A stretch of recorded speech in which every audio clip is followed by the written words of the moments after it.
As we all know, the Academy don't know their heads from their arses when it comes to nominating good films for Academy Awards. So as usual, it falls to me to reward the best in cinematic achievements for 2013. But before I start, here's just a few quick caveats.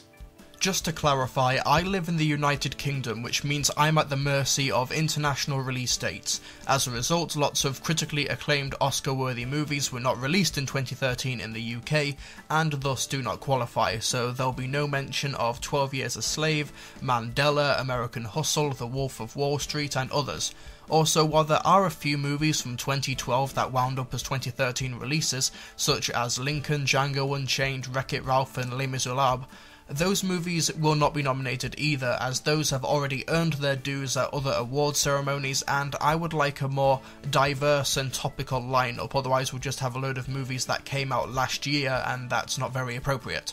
Also, while most award bodies have lots of judges, I am only one man. As a result, I haven't seen every single movie that came out this year.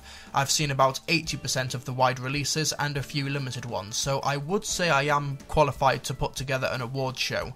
And also, it's obvious by the Academy Awards nominations and winners that they don't watch most of the movies either, so that it works out. And finally, this is all opinion based, which means that the awards cannot be disputed because my opinion is always right. Understood? Good. We have 16 awards to get through and not so much time, so be sure to subscribe to my Trilbee Reviews YouTube channel in order to be updated on when these videos are released, and I shall see you guys next time for the Trilbee Awards. You know, it's funny, in a world where we're pretty much connected to everybody at any time through just the touch of a phone, it's kind of amazing that we can still be surprised by great movies. Whether it's watching a trailer dozens and dozens of times on YouTube and it just doesn't look very good, or looking up a director's filmography and realising he's created nothing but crap for years, or maybe just hearing incredibly negative press on an upcoming release because it's had a troubled production or whatever. It's becoming more and more difficult to surprise an audience, but these 5 nominees did just that. So here are the nominees for Biggest Surprise. And the nominees are 42. You want a player who doesn't have the guts to fight back? No, I want a player who's got the guts not to fight back. You give me a uniform, you give me a number on my back, I'll give you the guts. 42 tells the story of professional baseball player Jackie Robinson and his attempts to break through the baseball colour barrier with the help of team executive Branch Rickey.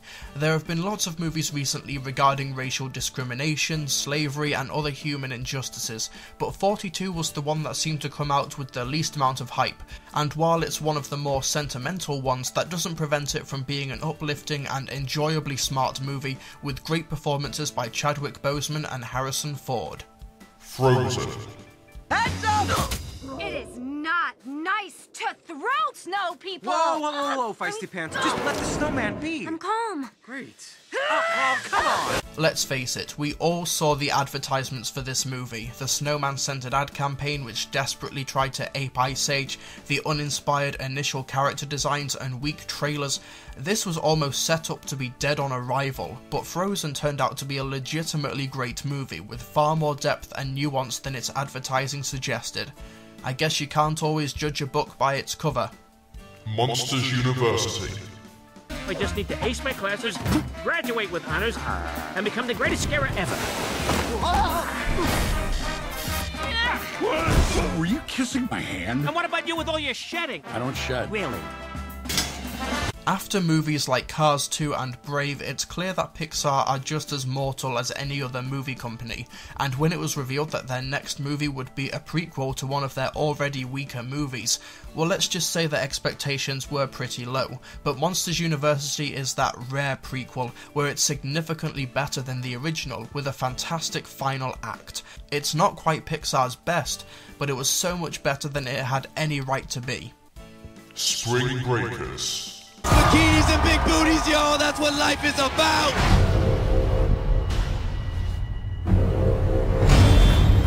you?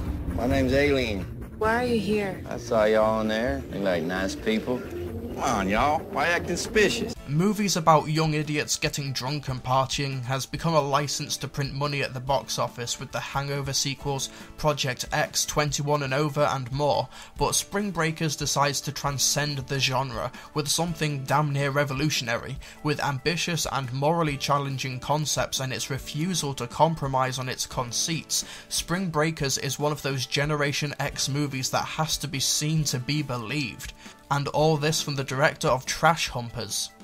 World War Z.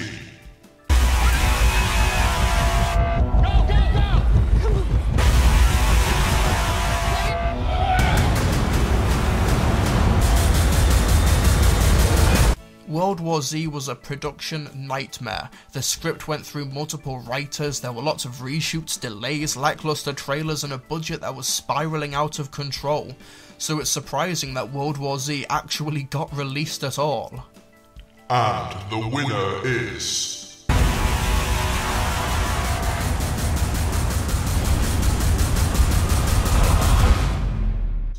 World War Z. Yes, it's surprising that World War Z got through the finish line, but the fact that it was not only legitimately good and also did well with audiences is the biggest surprise of all. The movie's production was highly publicised, so you'd think that audiences would avoid this movie like a zombie plague, but no, they turned out in droves and it was one of 2013's highest grossing movies. Sure, its third act feels out of place and it doesn't really resemble the book it's based off of, but World War Z is a unique zombie movie and offers a global experience that is seldom seen in modern blockbusters. It's for this reason that World War Z receives a Trilbee Award. Well done, let's hope the sequel goes much smoother. As I said in my last video, it's very difficult to be taken off guard by something, but as a result it's also very easy to be disappointed when a movie doesn't quite meet your expectations. And whether it's you go on the movie's website every single day looking for news updates, pictures, production stills, or just staying up until midnight waiting for that trailer to be online and having it blow your mind, it can be easy to be disappointed by a film. I just want to stress that this award isn't worst movie of 2013. Some of the nominees aren't even all that bad, unless I say they're bad. This is just a list of movies that disappointed me. They could have been better, they should have been better. And in order for there to be disappointment, there had to be anticipation. For example, you won't see Ridley Scott's The Counselor on this list, because Ridley Scott hasn't made a good film in over a decade, so there's not really any disappointment there. Here are the nominees for biggest disappointment. And the nominees are... Carrie. The other kids, they think I'm weird. Carrie, favorite poem? Did you bring one? I don't want to be. I want to be normal. Wipe that smile off your face. I have to try and be a whole person before it's too late. Horror remakes are a fickle thing. Some are good, most are bad, but Carrie could have been a great horror film. Most horror movies are remade because they have a marketable character, whereas Carrie is a story about a bullied person pushed too far. When there are news reports daily about children and teenagers taking their own lives as a result of school bullying, you just know that Carrie is just as relevant now as it was back then, if not more so, but this remake is just a redo. Nothing new, nothing exceptional. This should have been better. The Fifth Estate. 12 million people have seen that video. You still want to tell me you think it's just a little website? They have an agenda? Truth, justice, the American way. Man is least himself when he talks in his own person. But if you give him a mask, he will tell you the truth. Based on the true story of the founding of WikiLeaks, The Fifth Estate looked incredibly intriguing. It's topical, but almost to a fault. The events are so recent that some of them are still happening, meaning that it feels like a big part of the movie is missing. It also feels oddly impassionate. Despite its great talent with Benedict Cumberbatch and Daniel Bruhl, the movie feels like a straight-faced retelling of the story with nothing to say about it. It feels uninvolving, and that's disappointing. The Hunger Games, Catching Fire. David, please just help me get through this trip. This trip doesn't end when you get back home. So what do we do? From now on, your job is to be a distraction so people forget what the real problems are. Chins up, smiles on. The first Hunger Games movie wasn't great, but the sequel was set to be an improvement. With better director, bigger budget, and great trailers, Catching Fire had the makings of a brilliant blockbuster. Jennifer Lawrence is always fantastic, and the franchise is actually trying to say something very relevant to a generation that needs to hear it, and that is admirable.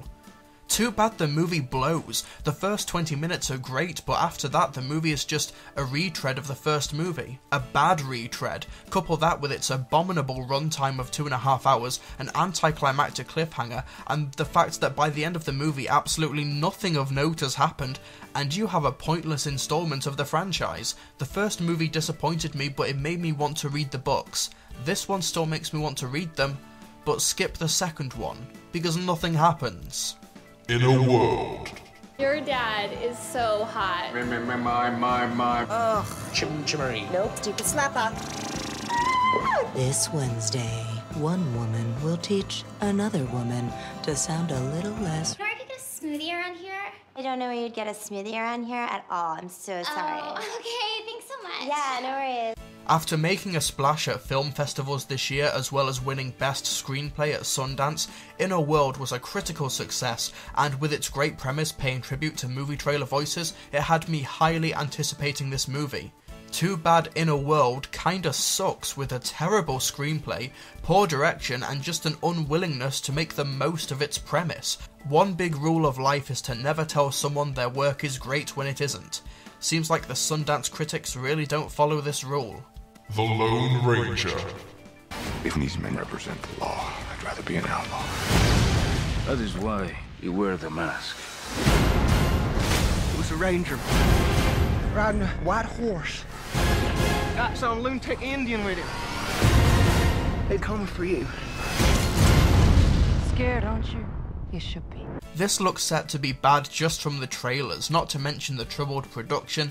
In fact, the production of this movie was so bad that Disney shut it down for a while, with Marvel earning them all of the money. Then The Lone Ranger wasn't a big priority to Disney, not to mention this monstrosity. But the first half an hour is pretty good, but then it just keeps going, and going, and going, and going, and collapsing under its own weight. I'm certain that this creative team can make a great Lone Ranger movie, but this isn't it.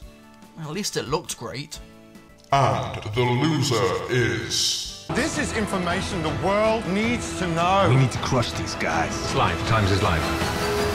The Fifth Estate. If you want the truth, you should seek it out for yourself. That's what they're afraid of. You. There was initial disappointment with The Fifth Estate when I first saw it. The trailers legitimately sent a shiver up my spine, and I was really looking forward to it, but by the time the credits rolled, I was bored senseless. As mentioned before, it feels impassionate about its subject, and what makes it disappointing is that WikiLeaks is an incredibly important and relevant topic. There is a great story to be told here. Also, one does not simply waste the incredible talent that is Benedict Cumberbatch. Sorry, The Fifth Estate, but you could and should have been better. Here's your Trilbee Award for Biggest Disappointment of 2013. Adric. Makeup is one of those things in film that you only really notice when it's done poorly. As a result, it doesn't quite get the credit it deserves. And unlike the Academy Awards, who will give this award to pretty much anybody who shows up on the day, the Trilbee Awards are here to reward talent and craftsmanship in maintaining the illusion that is essential to film. I'm just going to let the work mainly speak for itself for the nominees. I'm not going to do any commentary over it, and there's a lot of people involved in making good makeup jobs compelling to an audience. So I may have missed a few people, but I have tried to credit the key individuals, so I apologise if I have missed anybody important. Here are the nominees for Best Makeup.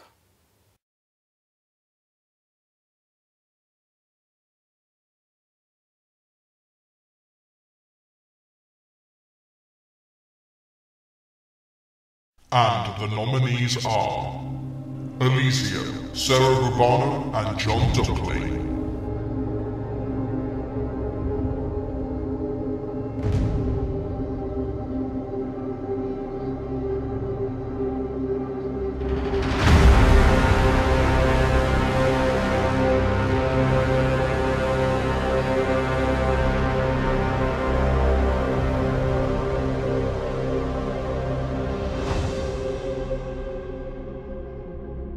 The Hobbit, The Desolation of Smaug, Peter Swordskin, Rick Findlater, and Tammy Lane.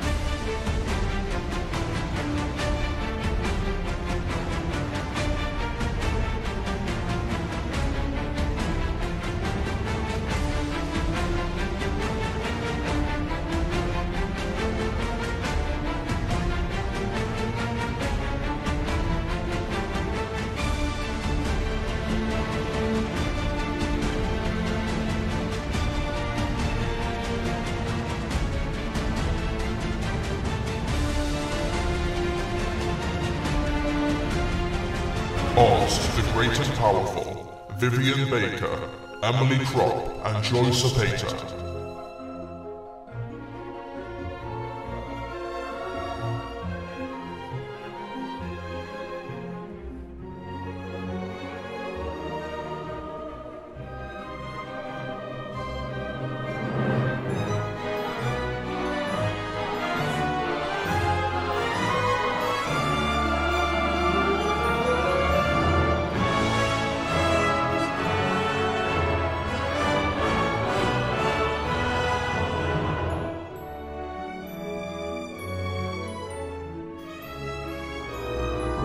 Prisoners, Donald Mowat and Peter Toffpo.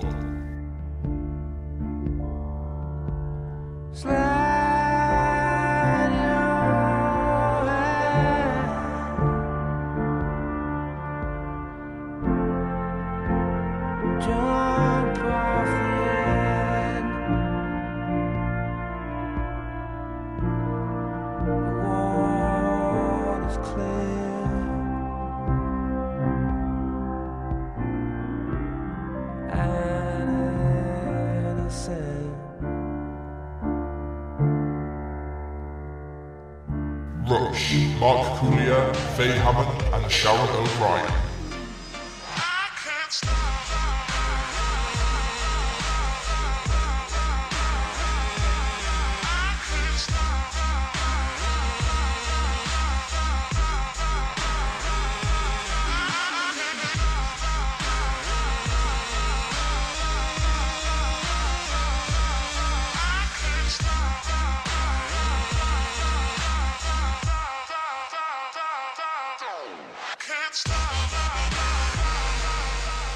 And the winner is The Hobbit, The Desolation of Smaug, Peter Swordskin, Rick Findlater, and Tammy Lane.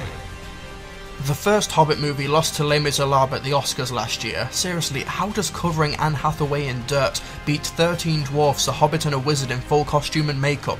So it's time that this franchise got its due.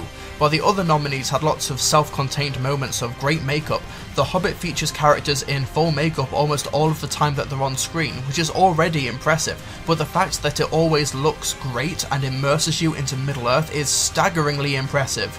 It's an incredible feat and it should be rewarded, which is why The Hobbit takes home a Trilbee Award this year for Best Makeup.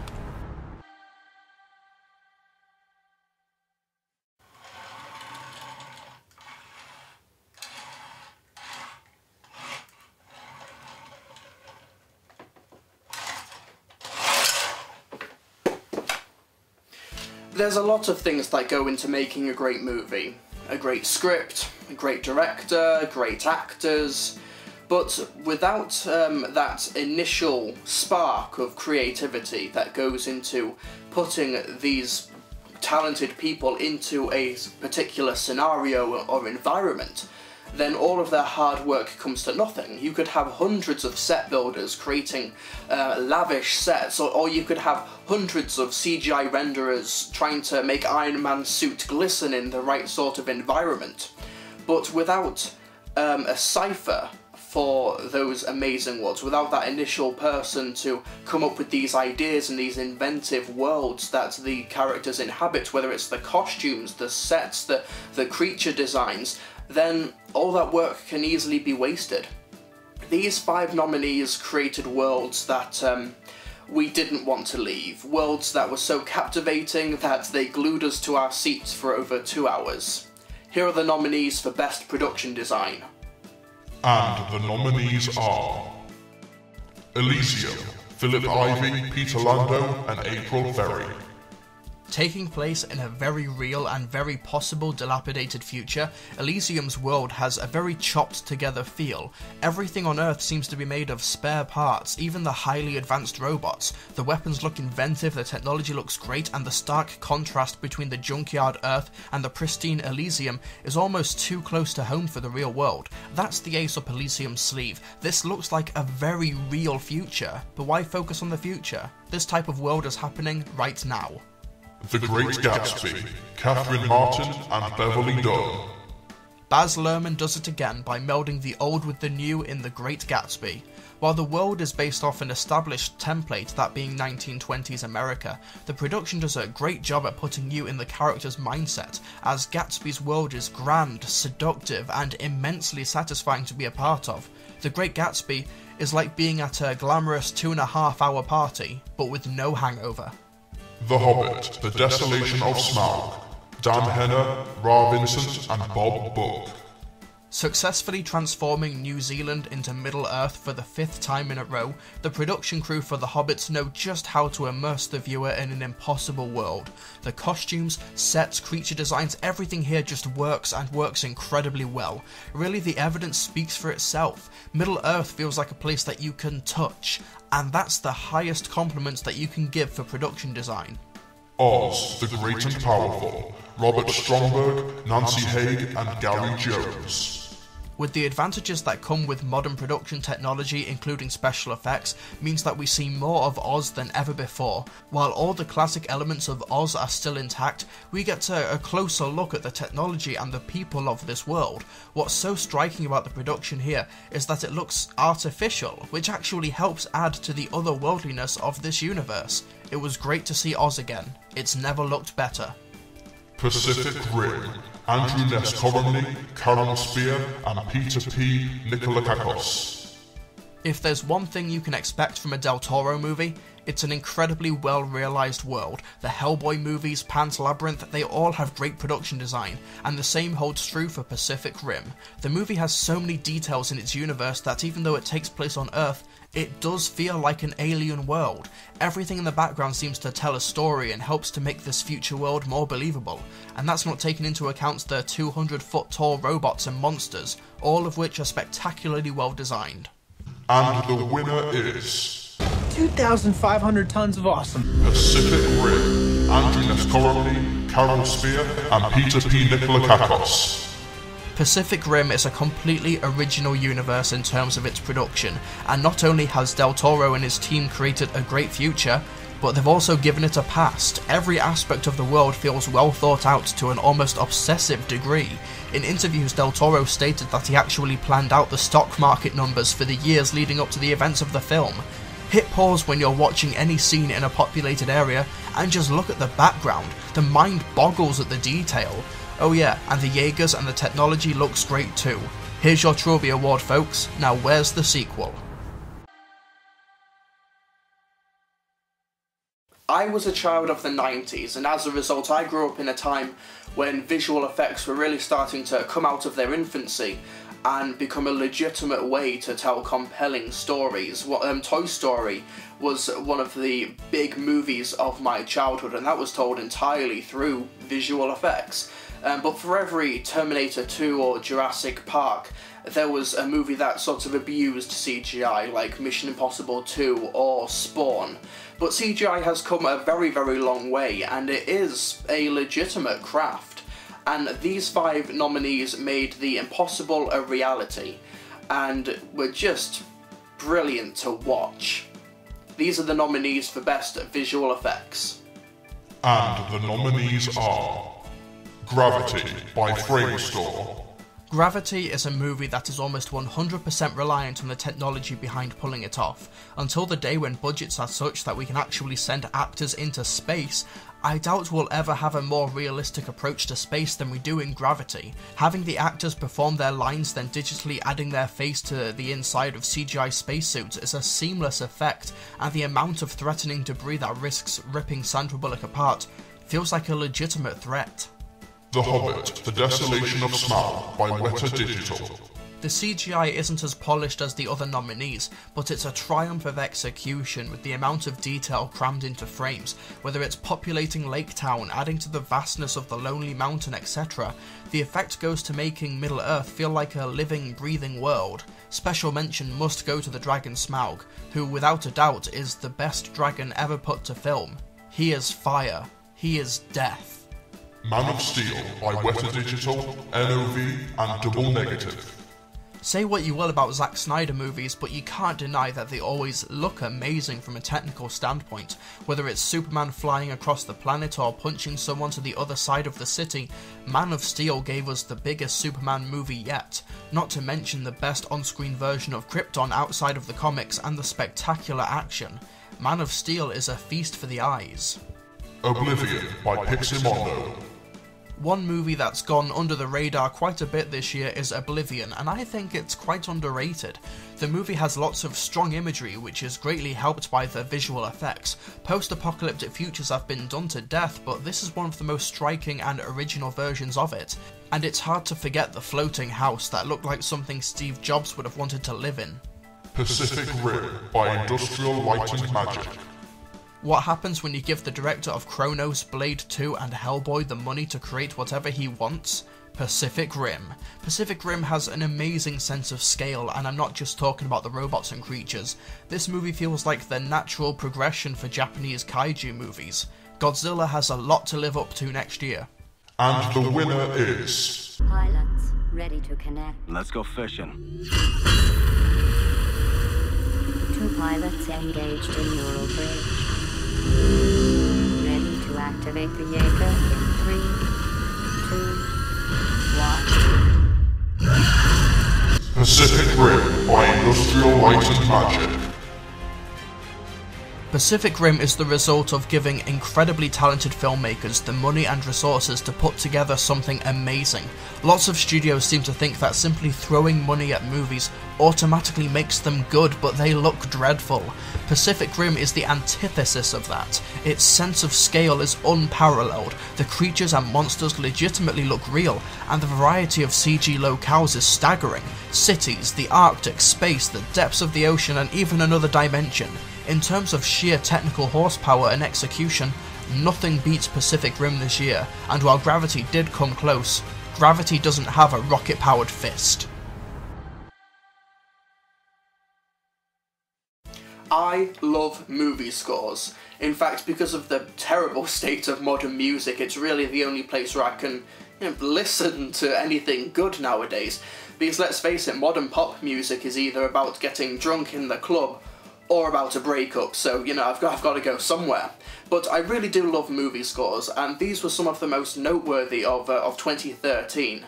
So go onto iTunes and download these movie scores because they are legitimately brilliant, and once again I'm going to let the music speak for itself, and there's going to be no commentary. So here are the nominees for Best Original Score.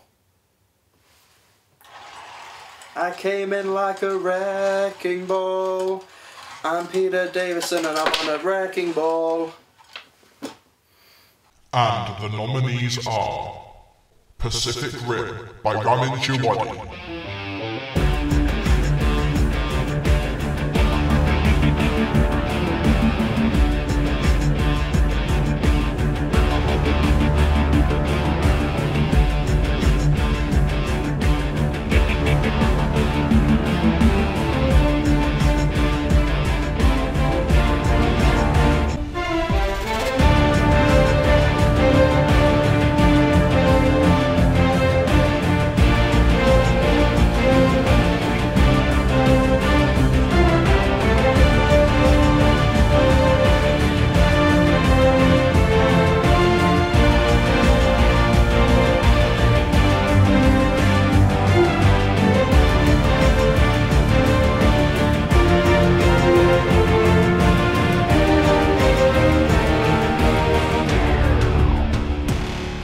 Man of Steel by Hans Zimmer.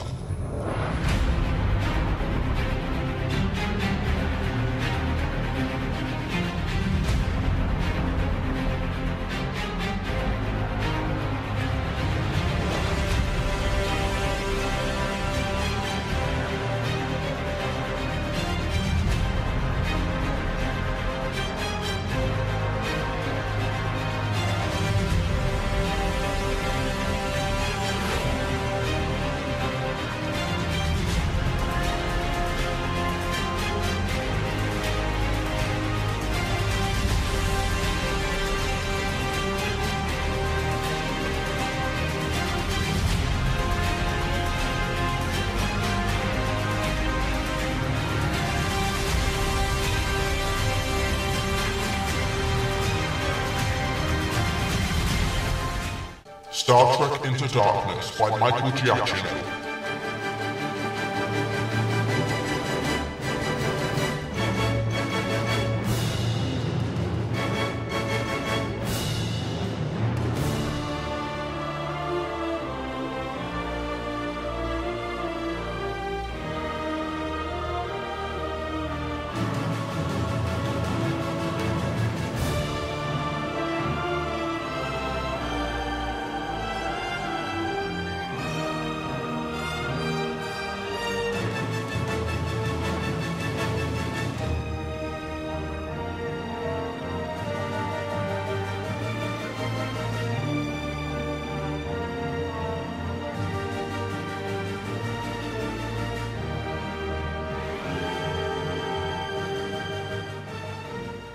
Iron Man 3 by Brian Tyler.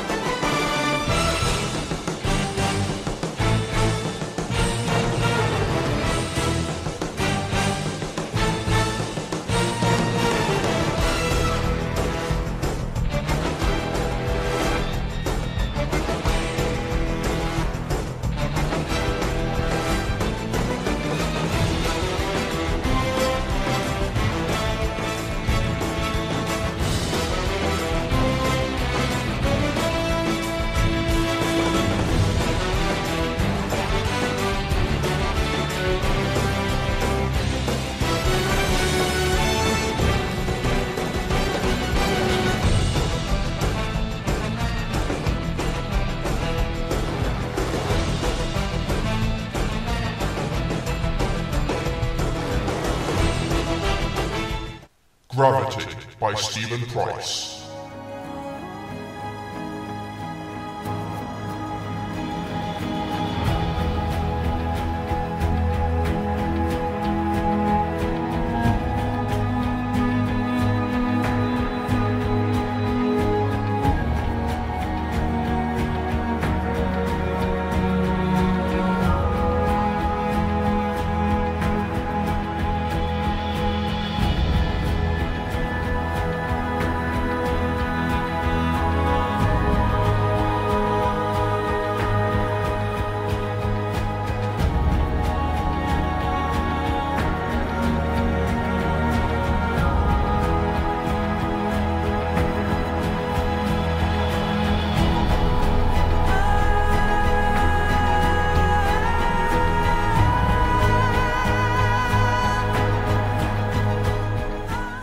And the winner is Gravity by Stephen Price. In a year with some great nominations, it was tough to choose between Pacific Rim, Man of Steel or Gravity, but ultimately Gravity won out. The hallmark of great music is that while watching it, you shouldn't really notice it's there, but the scene would be so much weaker if you took it away, and in that respect, Stephen Price's score for Gravity adds so much to the film's most emotional and intense moments.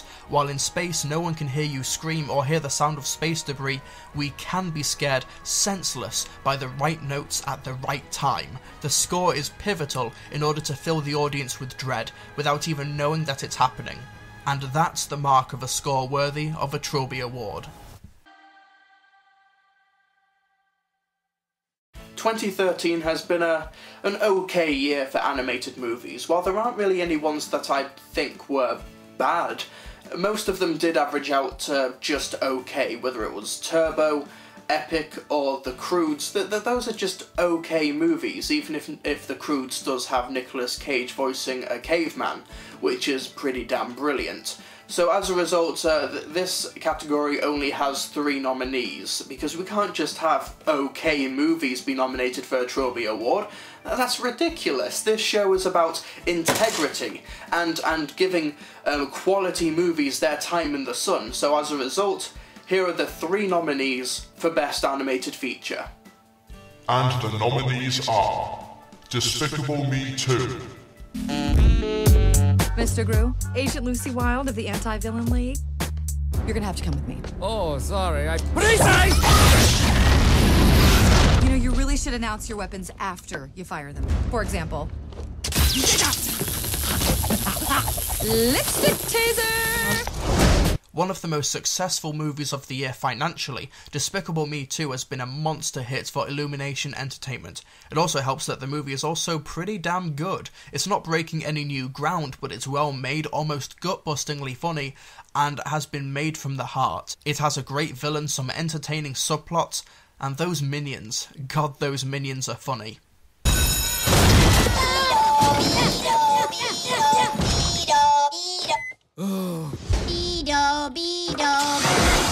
Frozen. If we don't do something soon, we'll all freeze to death. Stop the winter, please. Don't you see? I can't. You know it all ends tomorrow, so it has to be today. Let's go bring back summer! I'm not leaving without you, Elsa. Olaf, you're melting. Some people are worth melting for. Just maybe not right this second. Nothing's in my way. Hang in there, guys! As Disney seemed to be entering a second renaissance with movies like The Princess and the Frog, Tangled and Wreck-It Ralph, Frozen is being considered the Beauty of the Beast of the new millennium, and while Frozen isn't quite as good as Beauty and the Beast, it's still a great film in its own right, with thrilling action, hilarious comedy and some great songs. Sure, some of them aren't so great, but the ones that are great are really, really great. Couple that with some brilliant and memorable characters, and we might have an animated classic here. Monsters University. Behold, my brothers of Uzma Kappa! I'm Art. Thought you might like to keep a dream journal. I'm a dance major, and I'm not. They're not exactly the scariest group in the world. Hi, Mom! I thought I could show everybody that Mike Wazowski is something special. Just reach deep down and let the scary out. Boys! Oh, scary. Up top.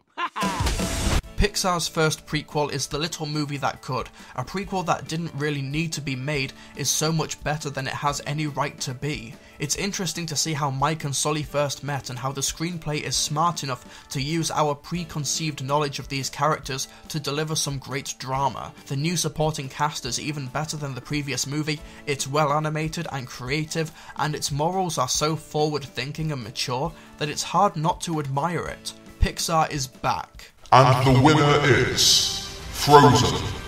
Frozen works as a very entertaining family movie in its own right, but so do the rest of the nominees. What really sets Frozen apart from the rest of this year's movies is the dynamic between our 2 lead sister characters, and how that ultimately ties together with the film's progressive themes. This is a 21st century Disney fairy tale, and it's a damned good one, and as a result, it's taking home a Trilbee Award. In an industry such as movies, it's difficult to find out just who is responsible for the final script of a product, because what happens is that a writer or a team of writers creates a screenplay and they sell it to a studio or they sell it to a director. So when that screenplay leaves their hands, then it does leave their hands, and the director or the studio could tweak it or edit it and maybe even turn it into a shell of what it formerly was. So it's very difficult to know just who was credible for a script succeeding in a film. But I felt these 5 nominees were the ones that really stood out. The scripts that were able to get in the hands of a studio or directors that really knew what the writer wanted to accomplish and just helped them fulfill that potential. These are the scripts that captivated us with great dialogue and characters. So here are the nominees for Best Screenplay. And the nominees are Iron Man 3 by Drew Pearce and Shane Black.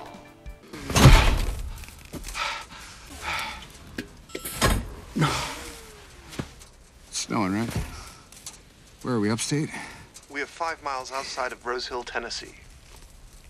Why? Jarvis? Not my idea. What are we doing here? This is thousands of miles away. I gotta get Pepper. I prepared a flight plan. This was the location. Who asked you? Open the suit. I think I may be malfunctioning, sir. Open it, Jay.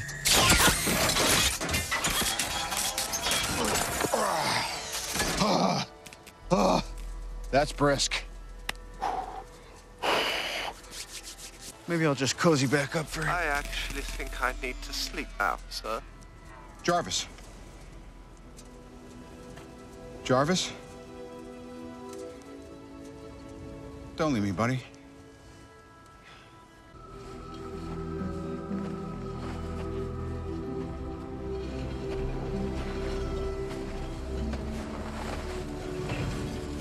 Without a doubt, one of the most intelligent and thought-provoking superhero movies since The Dark Knight, Iron Man 3 is a movie that you can't have a mild reaction to. Whether it's the great twist concerning the villain, which is a fantastic twist, don't let anybody tell you differently, the great characters as well as some of the darkest subject matter seen in a modern blockbuster, with visual metaphors that really stick with you, Iron Man 3 was remarkably smart and a great way to advance the Marvel Cinematic Universe. Great stuff, Mr. Pierce and Mr. Black. Philomena by Steve Coogan and Jeff Pope. Martin, they've got omelettes over there, thank you. pancakes and waffles, any filling, and cereal, bacon and sausage, anything you want. I saw. Breakfast is included, isn't it? It is. It's just that it's too early for me. My stomach hasn't woken up yet. Mine wakes up before I do. I'm having a ham and Swiss cheese omelette. Will I get you one? I'm not hungry. What about some blueberries? Coffee? No, thank you. Okay, well, if you want to help yourself to breakfast over there, we have 2 buffets, hot and cold, fresh fruit, cereal. She just told me. Omelets with your choice of filling. I know exactly what's on display over there. We also have fresh pancakes. Thank you. Trying to have a private conversation. My apologies, sir. No need to be rude. She's a very nice person. I know. I'm sure she's 1 in a million. Or 1 in 100,000. What do you mean? Well, you said it to about 10 people, so that's just maths. You should be nice to the people on the way up, because you might meet them again on the way down. Now, you of all people should understand that. I'd rather you were rude to me than the nice people who work here. Well, I'm sorry. I'm just trying to help you find your son. That's why we're here. So, have some quiet time. Like most great screenplays, Philomena isn't just satisfied with telling the story at face value. The true story of Philomena attempting to find her lost child is filled with a great amount of sadness and harsh truths, but it's also uplifting and funny at just the right times. It's a script that continually adds more and more layers as it goes on, making the script ever evolving and ever changing, which keeps it constantly engaging. But there's also a great amount of restraint. It's not beating you over the head with emotions, rather it's simply displaying a truth in an incredibly smart way with 2 very different but very fascinating characters. Prisoners by Aaron Guzikowski. Detective Loki. I'm heading up the investigation into your daughter's disappearance. Please. My son already told you that the guy was inside the RV just watching him, right? We haven't found any physical evidence inside the RV. Nothing. Alex Jones, unfortunately, has the IQ of a 10-year-old. There's no way that someone with the IQ of a 10-year-old could abduct 2 girls in broad daylight and then somehow make them disappear. Well, how can he drive an RV? I mean, if he can't answer a question. Well, he has a legal Pennsylvania license. And he ran, right? They said he tried to run away. Why would he run? I've just spent 10 hours questioning this boy, okay? I hear what you're saying. Did you give him a lie detector? You gave us a lie detector. Did you give him one? Sir, I understand what you're asking me. Yes, we did. We gave him a lie detector, and there's no way of... A lie detector doesn't work if you don't understand the questions. Well, maybe he wasn't on his own. How could he drive an RV if he has an IQ of a 10-year-old? Hey, we're considering all possibilities. What an intense experience. Prisoners sets out to do one thing, and that is to really mess with your mind's moral compass, and the way it does that by using iconic imagery that is seen all over the news and media, while also showing a parent's worst nightmare become a reality. Just who is in the right here?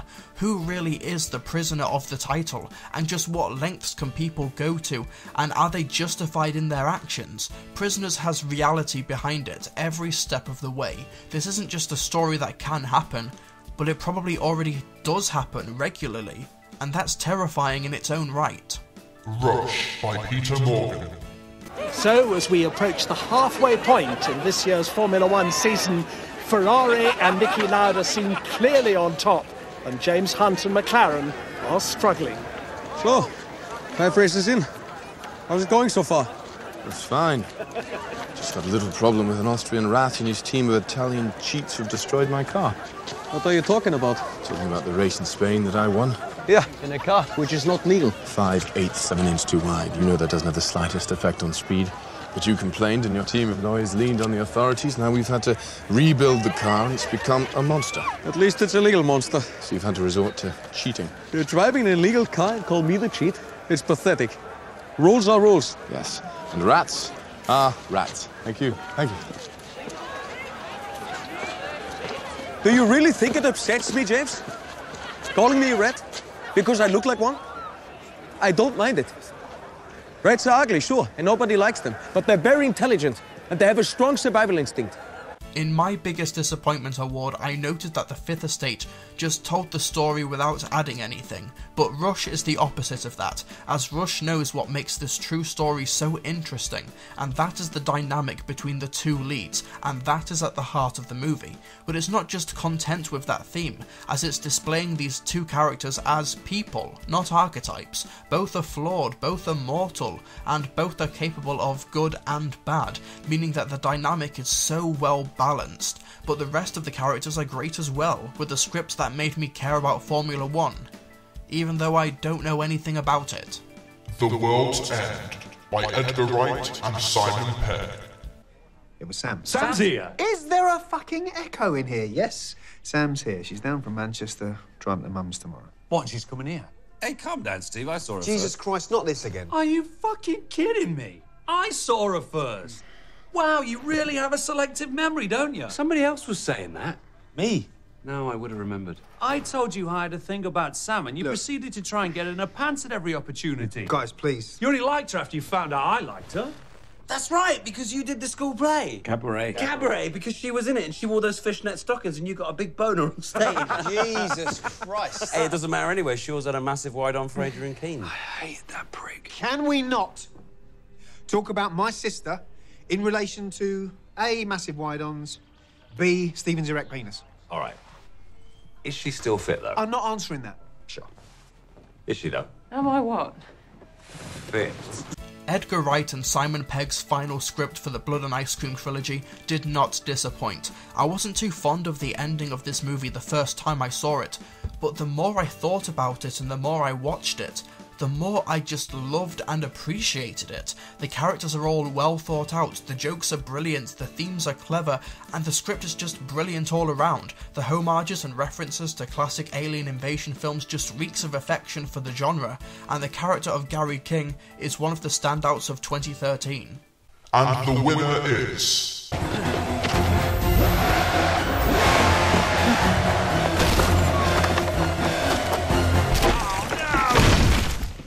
The World's End by Edgar Wright and Simon Pegg. Comedy and drama are very difficult genres to combine together, but The World's End makes it look easy.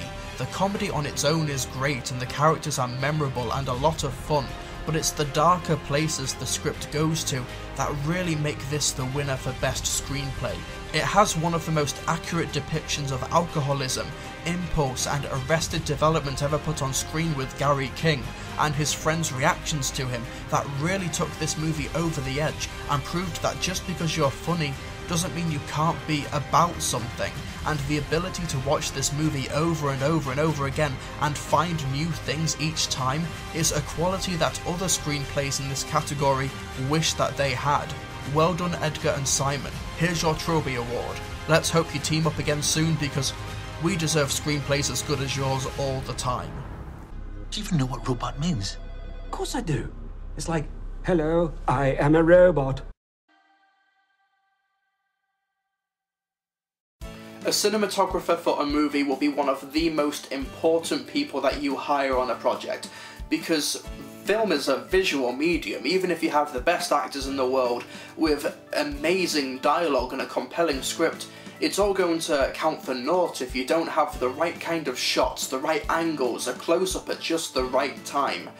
And you only really notice cinematography when it's done poorly, just like things like makeup and special effects, because cinematography's effects can be so subliminal. But make no mistake, these 5 nominees are stood out. Here are the nominees for Best Cinematography. And the nominees are Emmanuel Lubezki for Gravity. When your movie consists of 2 characters trying to survive in space, you're going to have to compensate for the lack of a complex script, and as a result, Gravity bumps up all of its technical horsepower, including its cinematography. The movie has takes that sometimes last about 10 minutes in length without a single cut, meaning that a hell of a lot of planning must have been necessary. In this sense, the camera almost becomes an actor in and of itself, as it sweeps around the space debris and the characters. Almost all of the scenery itself was digital, but the camera movements were all too real. Amir Mokri for Man of Steel. What helps benefit Man of Steel's cinematography is the otherworldly nature of its visuals, making Superman's world feel more tangible than ever, ironically. It's a visually stunning movie, with some amazing vistas and some camera work that explains far more about the character than the heavy-handed script. It's a testament to how much the visual style of a movie can compensate for a script that might not be worthy of the source material, but the visual style of the movie still feels like Superman, and not a full Dark Knight ripoff like other recent blockbusters. Peter Deming for Oz the Great and Powerful. Oz may be a familiar land to moviegoers, but Oz the Great and Powerful's visual motifs make it seem like a whole new world all over again. Sam Raimi's horror-inspired camera work makes Oz feel fresh and new, while at the same time paying tribute to Victor Fleming's original vision. If you have a young child who is watching this movie, then there are images and shots that will definitely stick with them for a long time. Whether it's the birth of the Wicked Witch or seeing the Emerald City for the first time, these are amazing images and great camera work. It was great to visit Oz again, but it was just as good to see it through such craftsmanship behind the camera. Guillermo Navarro for Pacific Rim. Taking cues from Japanese monster movies such as Godzilla, Gamera, and many others, Pacific Rim makes these impossible creatures and machines feel right at home in the 21st century. The camera work and effects makes you feel very, very small when you see these Goliaths stomping around the cities. The neon-lit skylines of the Eastern world, as well as the gorgeous rain-soaked battles, really pop off the screen. This is the best looking monster movie ever made, and that's not even taking into account the fact that we travelled to space at one point. Anthony Dodd Mantle for Rush. The most grounded of the nominees, Rush's Formula One sequences are some of the most intense scenes of the year, the gorgeous race sequence that takes place in the rain being the visual standout. While the movie presents these races being adrenaline-filled spectacles, the camera work also helps add a subliminal sense of dread. These races could potentially end the lives of the drivers involved, and the film helps to demonstrate that. And the sequence of Lauda in the hospital? Good luck getting those images out of your head. And the winner is...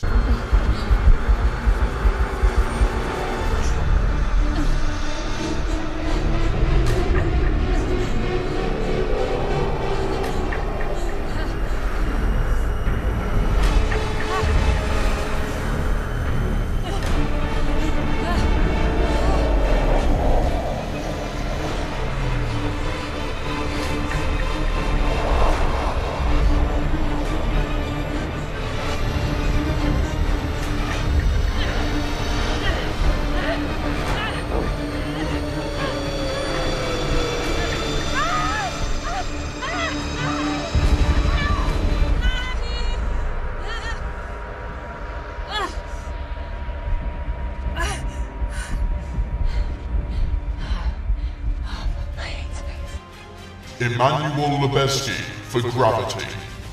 There was some great cinematography this year, but Gravity's camera work was pivotal to the movie's success, and it was the long shots and ever-changing angles that really helped secure the win. The feeling of weightlessness is palpable, with the shots making you feel alone in the impossible vastness of space. Gravity is a technical marvel, but the talent behind the camera is also second to none. Action scenes don't need to be shot closely and edited poorly to engage the audience, and neither does an entire movie, which incidentally is why Captain Phillips didn't get nominated. Well done, Gravity. Here is your Trilbee Award.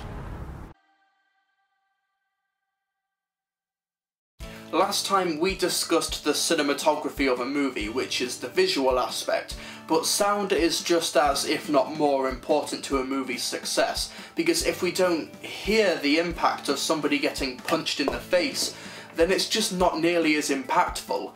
So whether it's sound mixing, sound editing, or just the right placement of music, these are 5 nominees for Best Sound Design. Pete Davison, are you okay? Huh. And the nominees are Gravity. How do you approach sound when making a movie like Gravity? Space is a vacuum and can't carry any sound, so how do you make the impacts mean something? In this case, simplicity is complexity, as you don't really hear the sounds of chaos in the atmosphere. Because the movie is committed to taking place from the perspective of Sandra Bullock's character, you hear what she hears through the spacesuit, and that is the vibrations of everything falling apart around her. And the final act is put together spectacularly well, as everything just builds and builds, making these floating and weightless objects feel dangerous and heavy. Iron Man 3. You'd think after 4 movies with Iron Man as the star that you'd get used to how great the sound design of these movies are, but Iron Man 3 continues to impress as the assembling of the suits, the impact of repulsors, and even the added elements of flames and heat in this installment help to add impact to most of the film's most memorable set pieces. The music kicks in at just the right times, and it's just satisfying to listen to. Man of Steel. From the alien sounds of Krypton to the small-town feel of Smallville, Man of Steel has a very intelligent palette in terms of visuals and sound, whether it's the filters during Superman and Zod's dream sequence, or the sounds of shattering glass as Superman is thrown into a building. The sound design here is masterclass, in not just the quality, but also the sheer variety. How do you make a movie where the main character can't be killed seem tense and exciting? By making every punch feel painful as hell. Pacific Rim. Like Man of Steel, the variety here is just great, as is the sheer quality of the work. The creaking of Jaegers, the sound of their impending footsteps, the totally unique kaiju roars, or the way the punches are muffled when they're fighting underwater.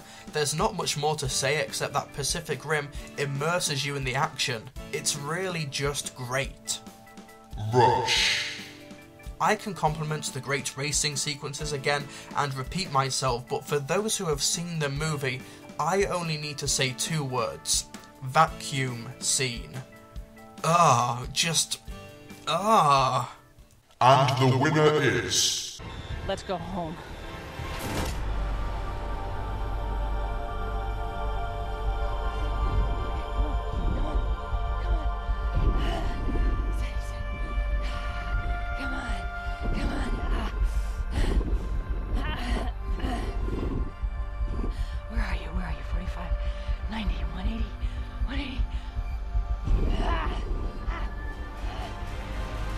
Gravity. Having the movie fully commit to placing the audience in the position of Sandra Bullock was inspired, and really is key to the movie's success. The rest of the nominees delivered great audio experiences, but Gravity really pushed the boundaries and tried something very different, and not only did it try, but it succeeded with flying colours, and thus Gravity goes home with another Trilbee Award. We're in the home stretch for the Trilbee Awards, ladies and gentlemen, and that means it's time to start giving out awards to the actors, the people who made us laugh, made us cry, touched our hearts, and Colin Baker, tell me exactly where the actors touched you. Anyway, While these 5 nominees may not have been the main characters, they frequently stole the spotlight. Here are the nominees for Best Supporting Female Actor. Stay up, stay up, stay up. And the nominees are Vera Farmiga as Lorraine Warren in The Conjuring,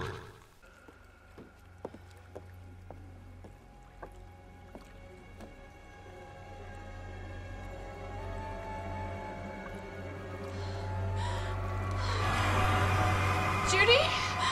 Oh, God! Judy!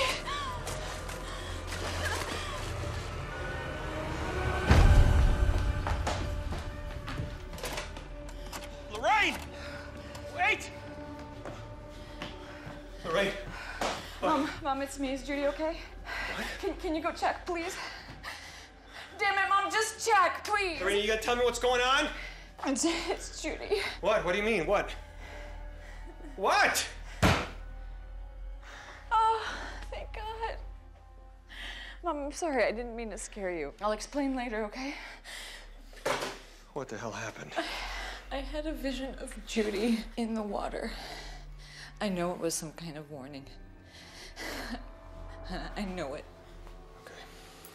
Acting in a horror movie doesn't nearly get the respect it deserves, as in order to give a great performance, you always have to act terrified for weeks on end during an intensive filming schedule, and often it's being scared at things that won't be there until post-production. And in a year of great horror films, it was Vera Farmiga who stood out, playing the real-life paranormal investigator Lorraine Warren. In The Conjuring, she was a damaged person who just had to keep fighting on in order to help this family in danger, a strong female character who owned the screen even when there were ghosts in the background. Sally Hawkins as Ginger in Blue Jasmine, Jesus. Oh, I'm sorry, Ginger. I don't know what came over me. But I have told you before, your taste in men, it leaves a lot to be desired. Yeah, I know these are not your kind of guys. I mean, God, don't you want to meet some decent man? You know, someone who can take you out of this... What? This hole? Yeah. I know what you think of it here. I mean, you've got 2 kids. I mean, you could do better than Chili and his drunken loser friends. If I thought I could do better, I would. But so far, no one's beating my door down. You know, he's sexy and he doesn't steal. Okay. Do you always have to make those stupid, sarcastic digs? Sally Hawkins has always been a great talent, but she really made a splash this year in Woody Allen's Blue Jasmine as the titular Jasmine's sister. Her character is in a pretty bad situation as she's in a dead-end job, a turbulent relationship, and she has to cope with her crazy sister, but Hawkins exudes such energy to the role that she's massively sympathetic, and she's really the one that the audience roots for, even though she isn't the main character. And when you're acting alongside Cate Blanchett and you steal the show, you know you've done well. Evangeline Lilly as Toriel in The Hobbit, The Desolation of Smaug. For 600 years, my father has protected you, favored you. You defied his orders. You betrayed his trust. Dangolonanin, Negohenatha.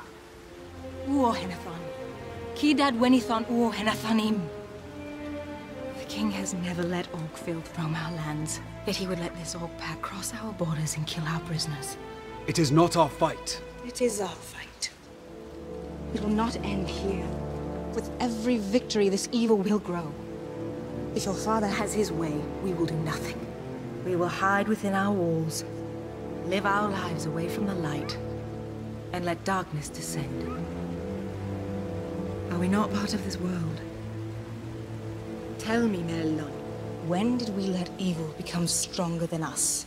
A surprising standout character this year, as Toriel isn't even in the Hobbit books, but just like all the other additions to Peter Jackson's super long Hobbit trilogy, it's a change for the better, which helps to expand the politics of the world and add more character dynamics, fleshing out a very simple story. Evangeline Lilly gives one of her best performances and proves herself a natural-born movie star as a character who is torn between her heritage and what she knows is right. That and she's a kick-ass female elf. That also helps. Carey Mulligan as Daisy in The Great Gatsby. Hi. You're revolting. Do you know why we left Chicago? I'm surprised they didn't treat you to the story of that little spree. That's all over now, Daisy, darling. That's all over. Just tell him the truth. Go on. You never loved him, and this will all be wiped out forever. How could I love him? Possibly. Blandy, tell him that you never loved him, and all this pain will be wiped out forever. Daisy. Daisy, tell him. I never loved him. Never. No. Not at Capuani. Not that day I carried you down from the punch bowl to keep your shoes dry. Never. Please don't. Daisy. Probably the less showy performance of our nominees, Carey Mulligan has always been a great actress, and she's very well cast in this adaptation. While the rest of the characters are big, bombastic, and larger than life, Carey Mulligan's Daisy is more subdued, helping to ground the movie in a certain sector of reality, reminding the audience that while Gatsby's life may be incredible, it's still just a life and that there are multiple things to it. A lot of Mulligan's performance is from what she doesn't say, and in such a complex story, subtlety is essential. Emma Watson as Nikki Moore in The Bling Ring. I'm a firm believer in karma. And I think this situation was attracted into my life as a huge learning lesson for me, to grow and expand as a spiritual human being. I want to lead a huge charity organization. I want to lead a country one day, for all I know. This performance is one of the most underrated of the year, and that's only because it's so good. While Emma Watson's performance may just be that of a spoiled American teenager, that's exactly what makes it so good, because this is the quintessential spoiled American teenager. It's a perfect imitation. With her body language, inflections in her voice, she is completely unrecognisable despite being Hermione Granger a few years ago. It's such a natural portrayal, and it should be recognised. And the winner is Sally Hawkins as Ginger in Blue Jasmine. Ginger is one of the most fascinating characters of the year, and not just because of her personality, but because of her role within the story. While Blue Jasmine is Jasmine's story, Ginger is the anchor, and in the hands of a lesser actor, then Blue Jasmine's world could have been filled with misery and despair, but with Sally Hawkins in front of the camera, the dynamic works perfectly, and as a result, she is the winner of the Best Supporting Female Actor Trilbee Award. No long introductions here, folks. I already did the whole supporting actor skit in the last video, so let's just move straight on to Best Supporting Male Actor. And the nominees are Barkhad Abdi as Abdul-Ali News in Captain Phillips. Everything good, Irish. Everything gonna be okay. I go Navy ship. Get dollars. You go home.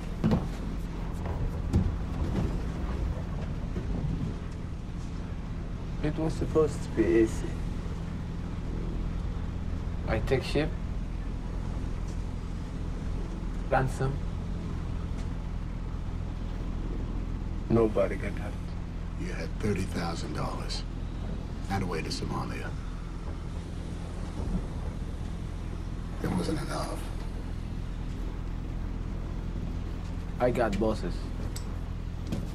They got rules. We all got bosses.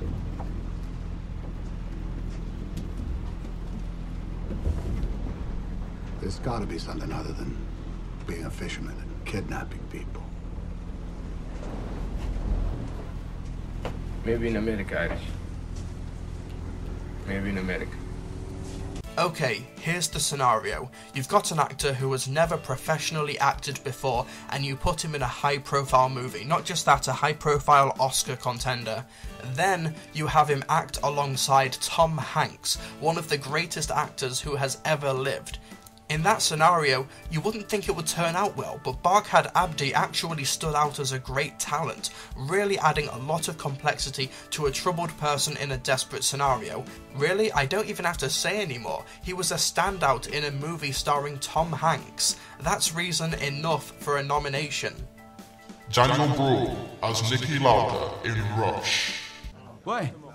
There would be no points for me either.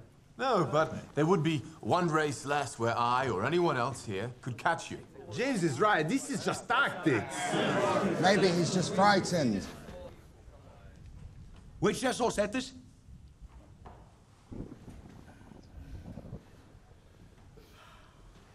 Yes, of course I'm frightened. And so are you. I accept every time I get in my car, there's 20% chance I could die. And I can live with it. But not 1% more. And today with the rain, the risk is more. I suppose that all depends on how good you are in the rain. I have the track record here. I'm the only person in history to do the ring in under 7 minutes. So actually, it's to my advantage to race it today. Because I'm quicker than all of you. Fine. Then let's race. Yeah.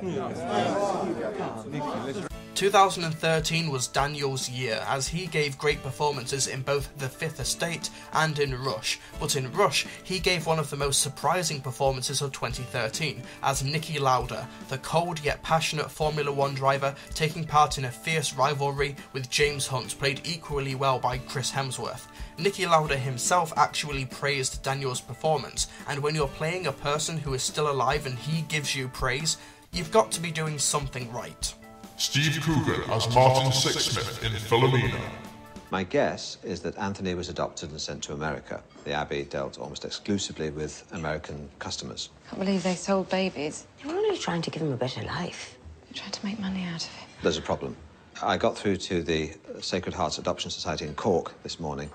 They referred me to the Irish Adoption Board, who then referred me back to the Sacred Heart Adoption Society. Sending you around in circles. They're not going to help us. But I spoke to some contacts from my Washington days last night, and there are avenues we can pursue in America. The stumbling block is, of course, I can only get so far speaking on your behalf, Philomena. But as his mother, they would be legally bound to provide you with the information. Are you suggesting you take my mother to America with you? If you want. My editors agreed to foot the bill. How do you feel about that, going to America with Martin? I don't know. I could come with you if you like. No, you have your work. I'm only worried that Martin will have to go all that way with a daft old woman like me. I don't think you're daft. I'll go away with you. Or old. Like Emma Watson in the previous category, Steve Coogan's performance probably won't get much recognition because it's so natural and perfect. Steve Coogan plays Martin Sixsmith, a journalist who tries to help Philomena find her child, and it's a brilliant performance, and while you can't quite disassociate Steve Coogan from the character because of his very distinctive mannerisms, he's still done a very great performance, and it's a very well performed character that is completely believable and note perfect, the quintessential journalist snob. Nick Frost as Andy Knightley in The World's End. No! It's just one more! Let me have this! You've got everything you want! What are you talking about? Oh, you've got your perfect job and your perfect house and your perfect wife! You think it's so perfect? She left me, Gary. She took her kids to her mum's 3 weeks ago. She said I'm not present enough. I am trying to win her back. God knows I am losing, but I will continue to fight because that is how we survive. For fuck's sake, Gary, I just punched my wedding ring out of a robot's tummy. Exactly, you fight for what's important. For what is so important about the Golden Mile? It's all I got! After spending 2 previous movies playing the fool, Nick Frost finally plays the straight man for the first half of the movie, and he's really brilliant at it. And in this trilogy, Andy Knightley is the straightest straight man, with some very traumatic aspects of his life which affect his trust of Gary King. Then, as he finally loosens up as he becomes more and more drunk, he's still able to be the straight man, but get across a lot of comedy. A lesser actor could have been grating and frustrating and a buzzkill, but Nick Frost has a very charming screen presence and is incredibly watchable. Let's hope he can tackle dramatic roles more often, because he's really good at them. Tom Hiddleston as Loki in Thor: The Dark World.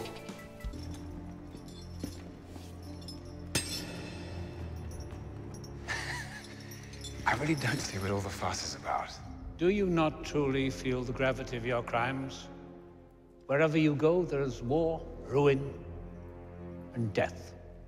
I went down to Midgard to rule the people of Earth as a benevolent god. Just like you. We are not gods. We're born, we live, we die, just as humans do. Give or take 5,000 years. All this because Loki desires a throne. It is my birthright. Your birthright was to die as a child, cast out onto a frozen rock. If I had not taken you in, you would not be here now to hate me. The best villain of the Marvel Cinematic Universe returns for another bout with his brother Thor. We've seen Tom Hiddleston as Loki twice before, so we already know that he's great, but in Thor: The Dark World, we see a different kind of Loki based on his arc in the movie, whether he's locked up in his prison, grieving alone in the cell, or fighting alongside his brother. It's a very versatile character with a very versatile actor. One of this year's best performances, and yes ladies, he's pretty damn fine. And the winner is Daniel Bruhl as Niki Lauda in Rush. One of the best casting choices of 2013, Daniel Bruhl gives a mesmerizingly chilling performance as Niki Lauda, a man so obsessed with competition that it almost killed him. While Chris Hemsworth was great as well, Bruhl really ran the gamut of emotions and scenarios in this movie, playing such a fascinating true-to-life character. It's a great performance, and this performance has won him a Trilbee Award.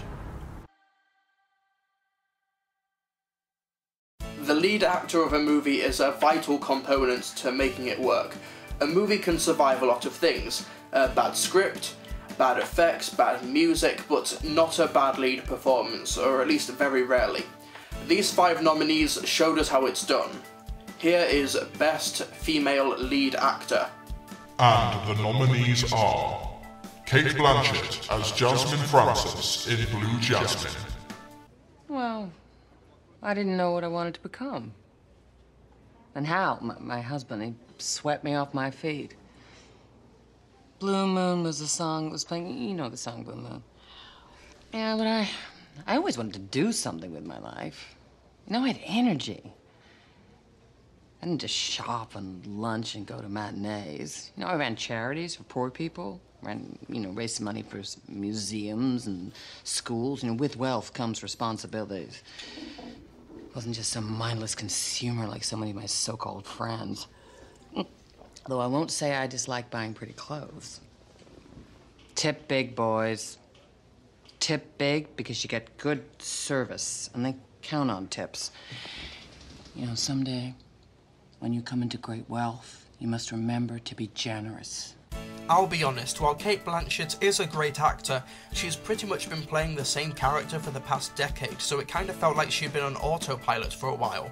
So in Blue Jasmine, it was incredibly refreshing to see her acting her ass off as a deeply disturbed and troubled individual. Seeing this woman completely break down and often monologue to herself takes a lot of effort to make work, but Blanchett does it brilliantly, and she fully commits herself to the role. She's pretty much already won the Oscar this year, so can she win a Trilbee Award as well? Sandra Bullock as Ryan Stone in Gravity.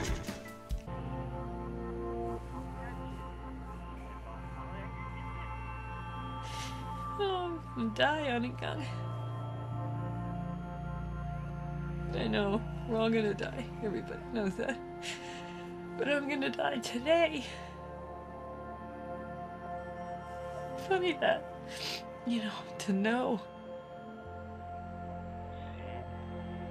But the thing is that I'm still scared. I'm really scared. Nobody will mourn for me. No one will pray for my soul. Will you mourn for me? Will you say a prayer for me? Or is it too late?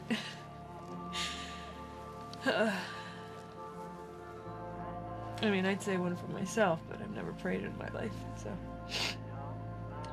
Nobody ever taught me how. I can't think of a performance this year that is so important to the movie as Sandra Bullock in Gravity, as she is pretty much in every single frame of the movie, and while there is George Clooney, he quickly leaves the movie and leaves Sandra Bullock alone in space, meaning she does have to carry the entire film on her own, and she does it. Yes, her character can be annoying as hell, and there is no way that NASA would send somebody this emotionally unstable on a space mission. They simply wouldn't. She does a fantastic job at adding a human element to this story. Judi Dench as Philomena Lee in Philomena. It is me. Michael Hess. I met him. Where? At the White House. Dear God. About 10 years ago when I was with the BBC. What was he like? I can't remember. It was a Republican thing. You must remember something. Well, he was by the door when we went. I shook hands with him. Well, what kind of a handshake did he have? It was firm. I mean, I would remember if he'd had a weak handshake. You don't get to that position with a weak handshake. No, so he had a firm handshake. What else? He was smart. Oh, I always kept him smart. And did you remember anything he said? Hello. Hello. Hello. Might have been hi. Hello. He was polite. Well, he was smart and he had a firm handshake. He said hello. And he nice. said hello. Nice. Hello. He was polite. Oh, Martin. You're probably used to Judi Dench playing a very stern, no-nonsense type of character in Authority, but in Philomena she plays the quintessential old British woman, and she's amazing and believable as it. Judi Dench is unrecognisable, and it's not just because of lots of makeup, it's entirely down to her performance, as she can go from a charming old woman one moment to an emotionally devastated victim the next. Rinko Kikuchi as Mako Mori in Pacific Rim. Remember, it's about compatibility. It's a dialogue, not a fight. But I'm not gonna dial down my moves. Okay. Then neither will I.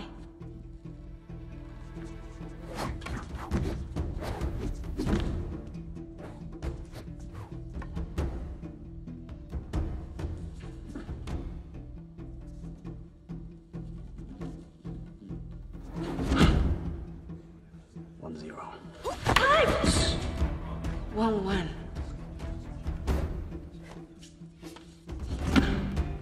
2-1. Concentrate.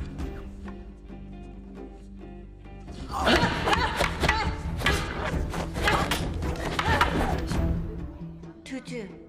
Better watch it.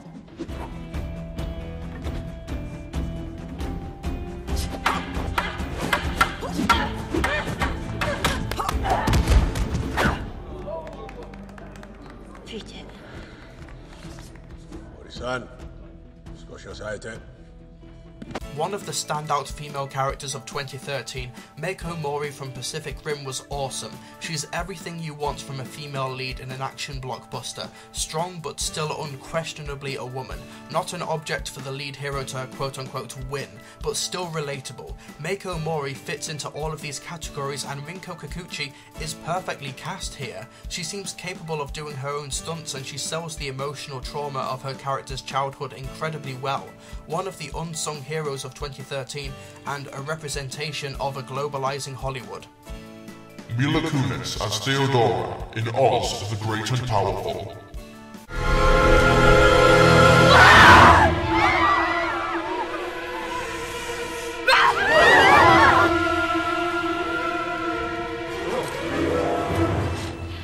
There's so much good here. It sickens me.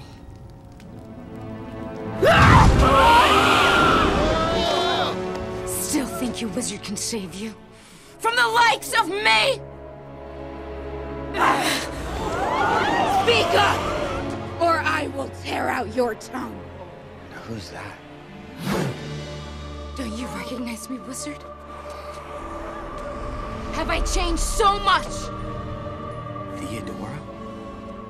May I have the stance?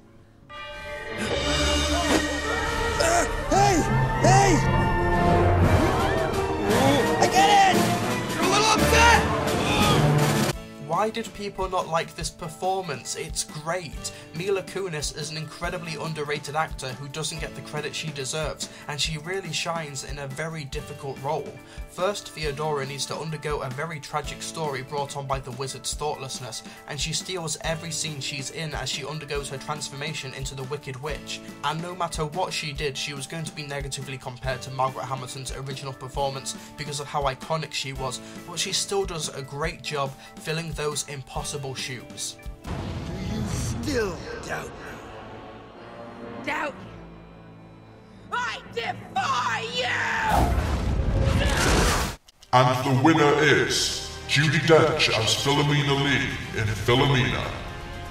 There was some great competition this year, but Judi Dench's versatility at playing such a believable role is what won me over in the end. She is the emotional centre of the movie, with many scenes completely reliant on her performance, often wordless, and Dench's 56 years of acting experience is on display in one of the best performances of her career, and that is really saying something. She made everyone laugh, she made everyone cry, and we all fell in love with her, and that is why she's going home with a Trilbee Award. All these years wondering whether Anthony was in trouble or in prison or goodness knows where. As long as I didn't know, I could always tell myself he was happy somewhere and that he was doing all right. But what if he died in Vietnam or came back with no legs or lived on the street? What if he was a drug addict, Martin? Or what if he was obese? Obese? I watched this documentary that says a lot of Americans are huge. What if that happened to him? What on earth makes you think he'd be obese? Because of the size of the portions. Yes, I did the whole lead-in last time, and there's only 3 more awards to go, so let's not waste any time and talk about the Best Lead Male Actor. And the nominees are Robert Downey Jr. as Tony Stark in Iron Man 3. Pep. Hey, I admit it. My fault. Sorry. I'm a piping hot mess. It's been going on for a while. I haven't said anything. Nothing's been the same since New York. Oh, really? Well, I didn't notice that at all. You experience things, and then they're over, and you still can't explain them.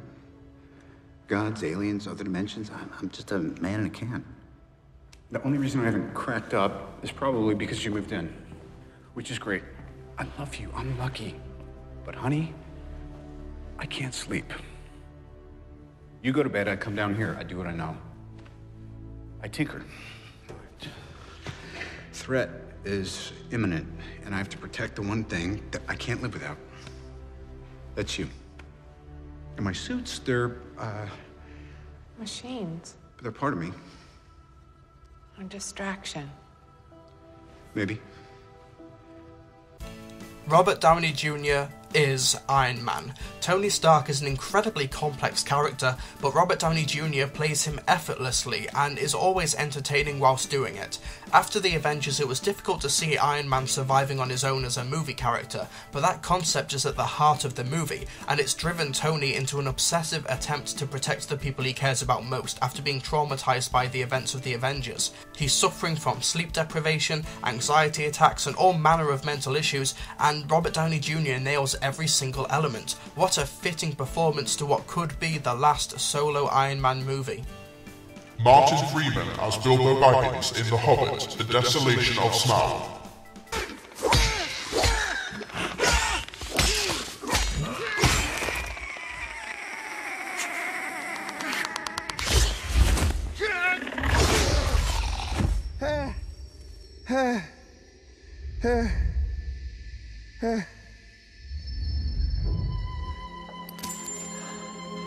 Mine.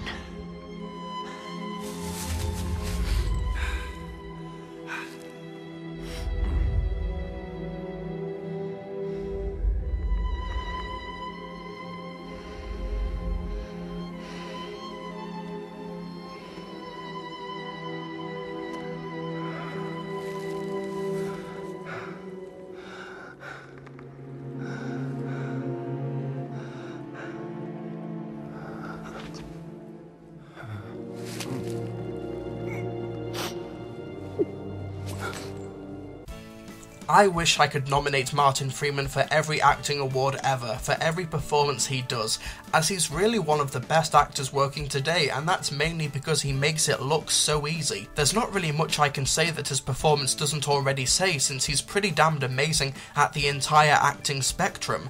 Comedy, happiness, anger, scares, you name it. It really says something about a performance when an actor is having a conversation with a 200-foot tall CGI dragon and you're looking at the actor the entire time because he's such a great screen presence. Tom Hanks as Richard Phillips in Captain Phillips. 4 pirates on board, 4 pirates coming towards us down the main deck. Lock down the bridge. Yeah. Listen up. We have been boarded by 4 armed pirates. You know the drill. We stay hidden no matter what. I don't want any hostages. We stay locked down until help arrives. No one comes out until you hear the non-duress password from me, which is supper time. If the pirates find you, remember, you know the ship, they don't. Make them feel like they're in charge, but keep them away from the important things like the generator and the engine controls. Stick together, and we'll be all right. Good luck. Tom Hanks is one of the most recognisable actors on the planet, so you'd think that would be a detriment to his performances, but with Captain Phillips and Saving Mr. Banks, Tom Hanks proved that he can overcome that hurdle. Remember, this guy has got 2 Oscars already, so he's got to be doing something right, and in Captain Phillips he plays a fictionalised version of a very real person in a dangerous situation, and his performance is definitely that of a complex human being, making him even more relatable. Without Tom Hanks, Captain Phillips would be half the movie it is. Hugh Jackman as Keller Dover in Prisoners. Kid's gone for more than a week. Have half as good a chance of being found, and after a month, almost none are not alive. All right? So forgive me for doing everything I can. You know what? It hasn't been a fucking week. You're right. It hasn't been a week. 6. Day 6. And every day, she's wondering why I'm not there to fucking rescue her. Do you understand that? Right. Me, not you. Not you, but me. Every day. All right. So forgive me for not going home to have a good night's rest. Now why didn't you look for my fucking daughter rather than fucking... Hey. Don't follow me. Hey. Mr. Doyle. Hugh Jackman, oh Hugh Jackman, when will you be given an Oscar? He's been on fire recently with the Wolverine Les Miserables, but now Prisoners, where Hugh Jackman plays a father. That's really it, a father, but a father who is pushed to breaking point, and in some sequences, Jackman is legitimately terrifying, but utterly sympathetic. It's a great script bolstered by a great performance. Just tell us. Tell me. Tell me! Tell me! Tell me! Tell me! Where's my daughter? Where's my daughter? Simon Pegg as Gary King in The World's End. There's only one Gary King! It is true the network has been experiencing some difficulties. I think you bit off more than you could chew with Earth, mate. Yeah, because we are more belligerent, more stubborn, and more idiotic than you can possibly imagine. And I am not just talking about Gary. Yeah, there's more than one Gary King. But you said... I fucking know what I fucking said. Your reliance on profanity is a measure of your immaturity as a man and as a species. Why don't you just get in your rocket and fuck off back to Legoland, you cunt? Oh. Yeah, stop fucking starbucking us, man. Yeah. It's our duty to challenge you. Just leave us to our own devices, you intergalactic asshole. You misunderstand. Shut up. We are trying. Nobody's listening. If you don't leave... Face it. We are the human race, and we don't like being told what to do. Like Martin Freeman, Simon Pegg rarely gets any dues as an actor, because he makes it look so easy and natural and understated. Just like Nick Frost swapped roles for The World's End, Simon Pegg is now playing the over-the-top comic relief, but his character and performance is so much more than that. This is a performance that is so recognisable. We all know a person like Gary King, and Simon Pegg plays it perfectly. Gary King has to go to some very dark places later on in the story, and Simon Pegg doesn't miss a beat. It's the best performance of Pegg's career so far. And the winner is Tom Hanks as Richard Phillips in Captain Phillips. Tom Hanks is on top form here and gives one of the best performances of his career. What else can I say about it? Remember, Tom Hanks has been Forrest Gump, Jim Lovell, Paul Edgecombe, Chuck Nolan, John Miller, Carl Hanratty and Sheriff Woody the Cowboy. Tom Hanks is probably the best actor of all time, so any movie starring him is worthy of note, and his performance in Captain Phillips is probably the best of the entire year. What else would you expect from Larry Crowne? What happened to your head? Captain, can you tell me what happened to your head? There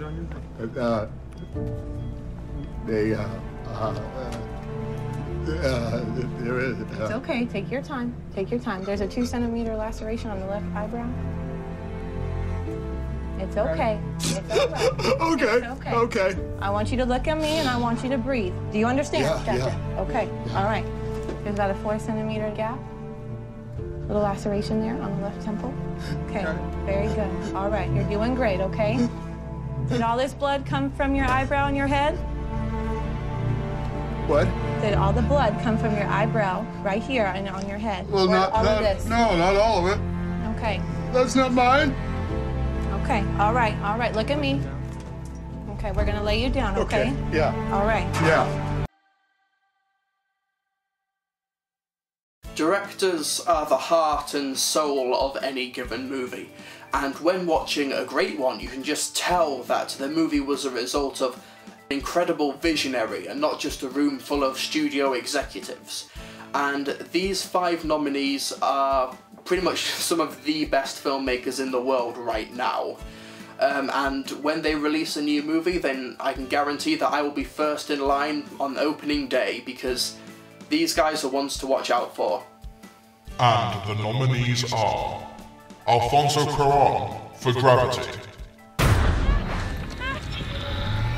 Explorer's been hit. Explorer, do you read? Explorer, over. Explorer. Astronaut is off structure. Dr. Stone is off structure. Dr. Stone detached. You must detach. If you don't detach, that arm's going to carry you too far. Listen to my voice. You need to focus. I'm losing visual of you. In a few seconds, I won't be able to track you. You need to detach. I can't see you anymore. Do it now. The director of the most visually stunning Harry Potter movie makes one of the most visually stunning movies of the year. The amount of effort, commitment and dedication that must have gone behind pulling this movie off just boggles the mind. Visually stunning and creatively put together, Alfonso Cuarón has reminded us why humankind should probably never leave Earth. Because it's scary as hell. Guillermo del Toro for Pacific Rim. In order to fight monsters, we created monsters of our own. We needed a new weapon. The Jaeger program was born. 2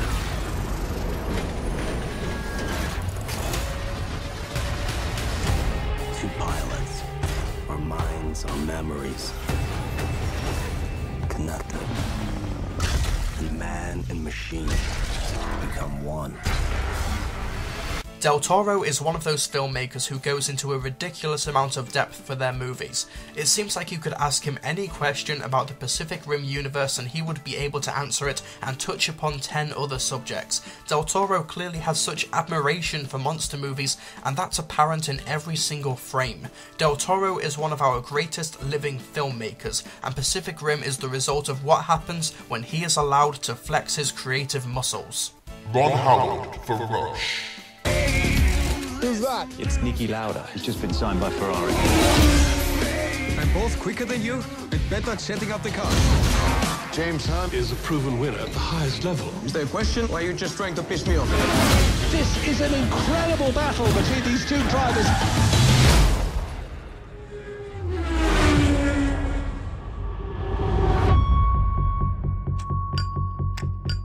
I heard about this thing with Nikki. Everyone has. James, do you think you can cope with the pressure? To be a champion, you have to really believe it. You're just a party guy. They're killing us out there. You're too far back. I'm quicker than all of you. And James Hunt is out. It's over, superstar. Ron Howard simply understands the core of this story. So many based off a true story films don't understand what makes those stories so compelling and worth telling. It's a great character-driven film, and Ron Howard does for Formula 1 what he did for space travel in Apollo 13, and that's make the story accessible to a mainstream audience through great storytelling and a great emotional core. Ron Howard, you're forgiven for directing The Da Vinci Code and The Grinch. Peter Jackson for The Hobbit. The desolation of Smaug. Destroy the dragon. Take back your homeland. The dwarf will never be king. Our time has come again. It is not our fight. Are we not part of this world? You seek that which would bestow upon you the right to rule. The Arkenstone. What's that? That, Master Burglar, is why you are here. Peter Jackson is a god amongst men when it comes to filmmakers. He knows how to create and populate a whole world, fill it with great characters and take the audience on a fun ride through said world. His visual style is great, he handles the source material with confidence and respect, and he gave us Smaug, and we bloody love Smaug. Peter Jackson is a master of his craft, and I'm so glad that I get to sit through one more of these movies next year.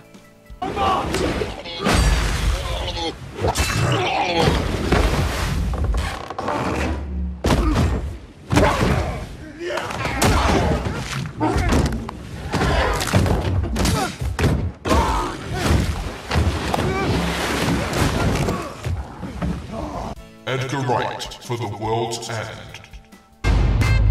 Well, it's weird, isn't it? You come back and everything's sort of different. I suggest you get on your way.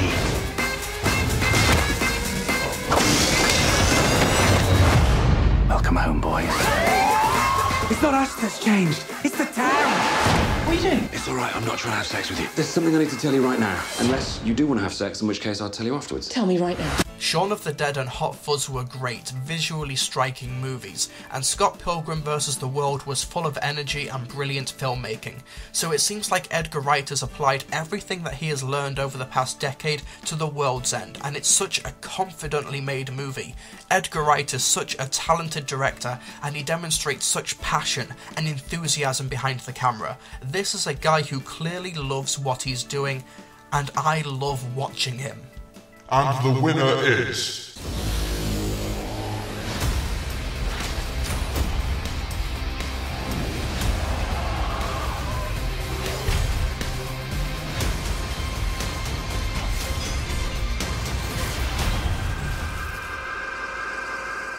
It is pretty cool. Guillermo del Toro for Pacific Rim. Pacific Rim is what happens when you give a talented filmmaker the resources to create something brilliant because he wants to do it. And that love and enthusiasm for the film is apparent in every frame. Del Toro is a brilliant filmmaker, there's really not that much more to say. The world he's created is compelling, and he has delivered a blockbuster movie that we might not deserve, but it's one that we needed right now. This is it. After lots of awards, it's finally come down to this, Best Picture. Now, this category is a little bit different as it has 10 nominees because there were just so many to choose from, and it felt like the list wouldn't be complete without having these 10 films be nominated for Best Picture. It just felt right. So think of it as a top 10 list, but without any sort of ranking. And also, while the previous categories was looking at aspects of a film individually, such as the effects, the acting, the makeup, the screenplay, this category is all of those things, just the bigger picture, just how a film worked as a whole and how much I personally enjoyed it or how much it affected me. So let's get this show on the road. Here are the 10 nominees for Best Picture. And the nominees for Best Picture are... Elysium.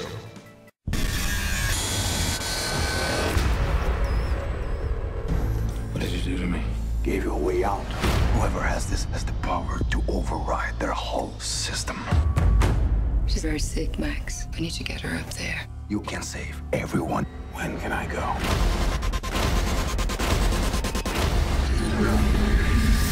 Neil Blomkamp hits it out of the park yet again in this adult sci-fi action movie. It's an intensely political film, but it also works as a straightforward and badass action flick, with great performances from Matt Damon and Sharlto Copley, the latter of which I really wanted to nominate for Best Supporting Actor this year. It's big, it's bold, it's uncompromising, it's one of this year's Best Picture nominees.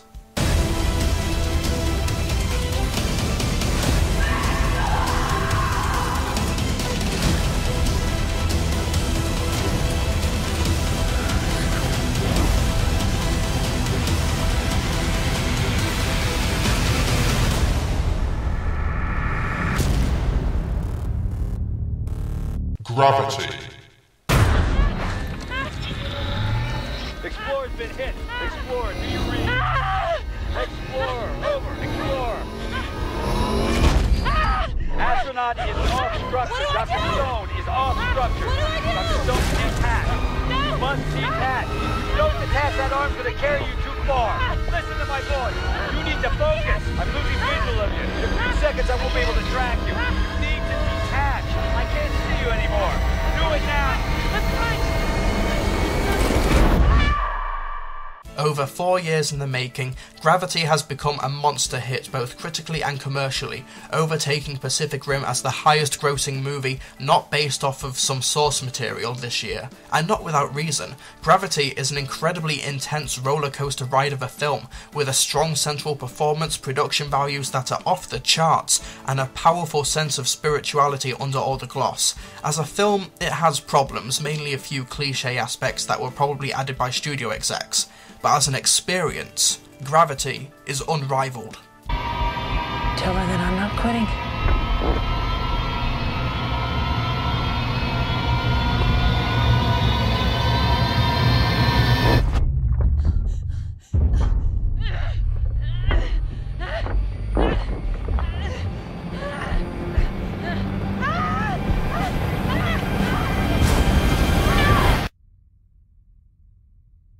The Hobbit, The Desolation of Smaug. Do not think I won't kill you, dwarf. When did we allow evil to become stronger than us? It is not our fight. It is our fight. What if it's a trap? It's undoubtedly a trap. The Hobbit trilogy goes from strength to strength with the middle installment of this controversial trilogy. Middle-earth is an amazing world to visit, and the central cast that anchor the audience in this world helps to immerse them in it even further. Martin Freeman owns the movie, but let's not forget about Ian McKellen and Richard Armitage. The barrel sequence had many audience members at my screening applauding, and the last act in The Lonely Mountain has some of the best moments of 2013. Do not let the naysayers put you off. The Desolation of Smaug is a masterpiece of fictional storytelling. It never ceases to amaze me. The courage of hobbits.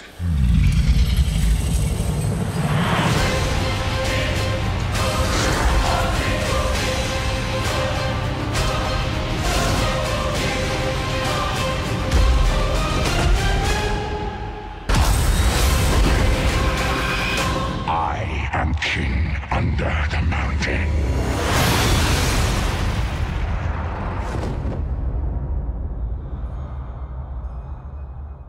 Iron Man 3.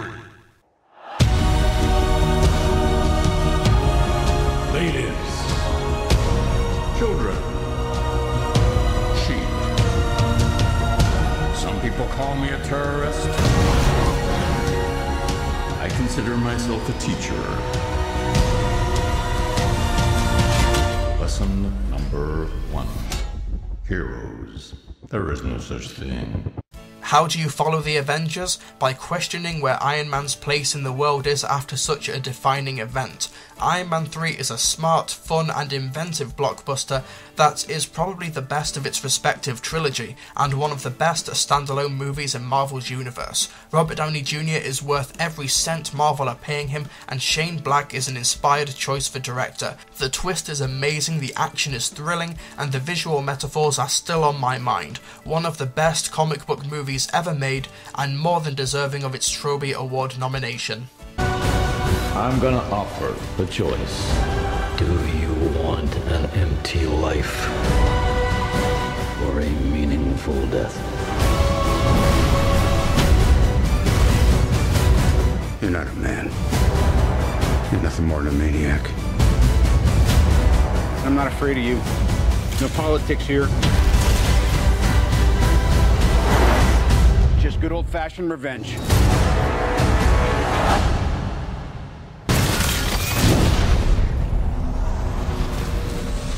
Oz, the Great and Powerful. It's the Emerald City.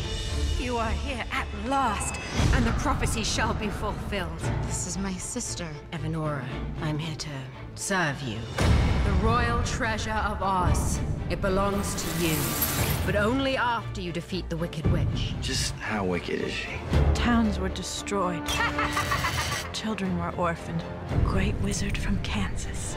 I've waited for you to come and set things right. Me?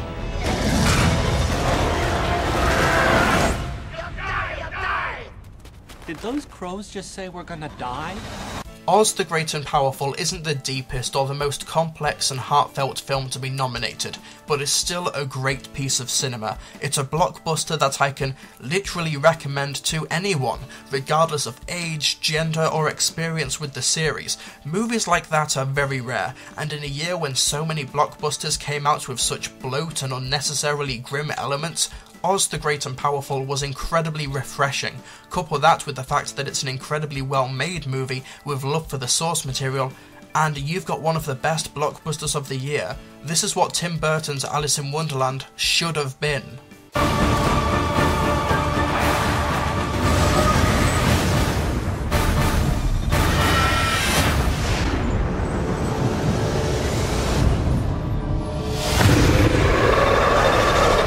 Pacific Rim.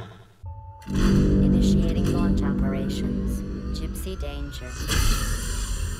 They never considered our ability to stand, to endure, that we would rise to the challenge. Pilots, ready to connect. Let's go fishing. 2 pilots engaged in neural bridge. Ready to activate the Jaeger in 3, 2, 1. Speaking of fun blockbusters, Pacific Rim is the movie of the future, where movies are made with original ideas and concepts instead of rebooting and regurgitating franchises. Original big-budget movies are getting rarer and rarer nowadays, but Pacific Rim is one of the best of all time, with staggering craftsmanship, stellar effects, great talent in front of and behind the camera, as well as a sense of fun and awe. The amount of jaw-dropping moments in this movie just need to be seen to be believed.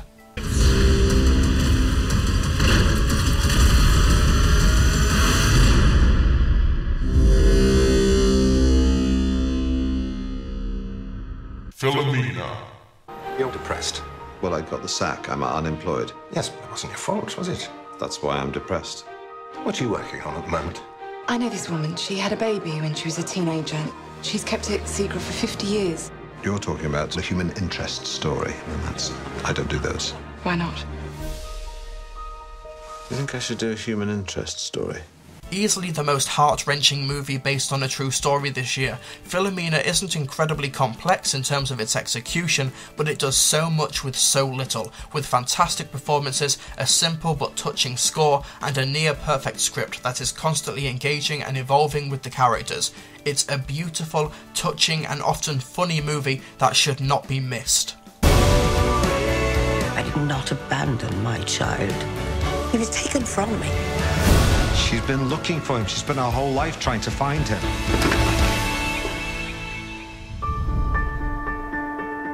Prisoners. The police said they're letting him go today. What you doing? Tell me! No! Day 6, and every day she's wondering why I'm not there. You told us that you could protect us from everything. Why did you look for my daughter? Definitely a movie that is not for the faint of heart. Prisoners is a deeply, deeply affecting movie that will have you judging how you view situations like this. The script deftly subverts the idea of the American father who can do no wrong, as well as whether torture can ever be justified, and the direction and cinematography delivers images that will truly stick with you. It's one of those movies that you buy popcorn for, but when the credits start rolling at the end of the film you realise you haven't even touched it. And that sucks for you because cinema popcorn is ridiculously expensive. Alex.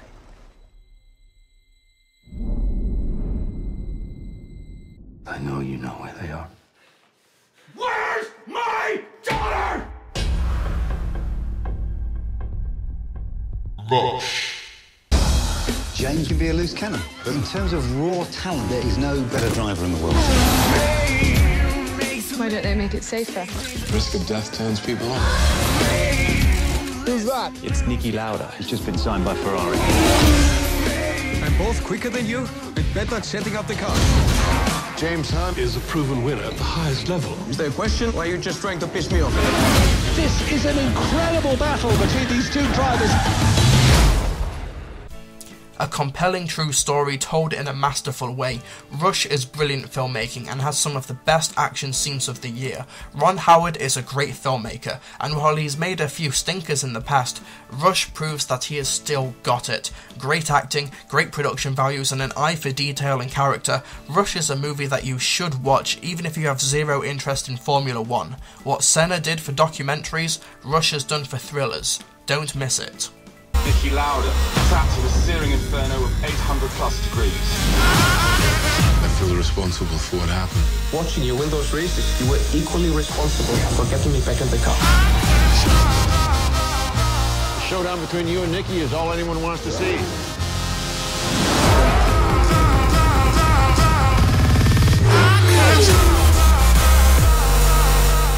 The World's End.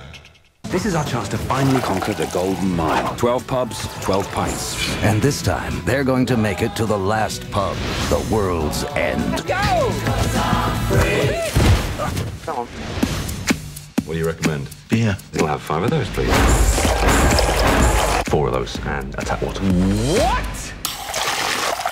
The World's End is a fitting conclusion to the Blood and Ice Cream trilogy, with great characters, lots of laughs, brilliant action, and something to say about reflecting on the past and the dangers of one's nostalgia. Gary King is one of this year's best characters, and the movie has one of the most scarily accurate portrayals of alcoholism in film history. Couple that with the very tangible theme of star booking companies, and you have a very down-to-earth movie that ironically has an alien invasion. We're just 5 friends on a night out, having a good time. The World's End. And the winner of the 2013 Trilbee Award for Best Picture is...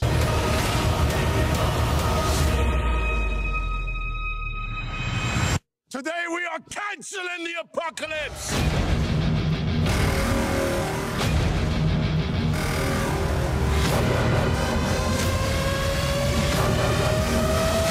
Come on!